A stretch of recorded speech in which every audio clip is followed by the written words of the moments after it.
नूर मेरी जान, तुम भी तो अपनी राय दो ना। तुम कितनी बेशर्म औरत हो। तुमने इस घर और मेरी जिंदगी को खूबसूरत बना दिया।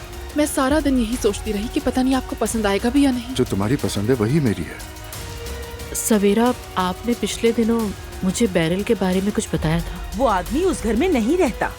हम अभी तक हुल्की साहब से नहीं मिल पाए। अच्छा, मैं जरा वॉशरूम से होकर आती हूँ। कोई मर्दाना सामान नहीं है।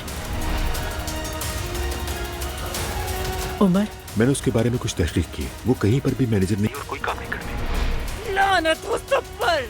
उन्हें कामयाब नहीं होने दूंगी। मैं मुस्तफा से मिलने गया था। क्या आपने बताया कि शादी कर ली है? हाँ, बता दिया। वो तो टूट गया होगा। वो हंसने लगा।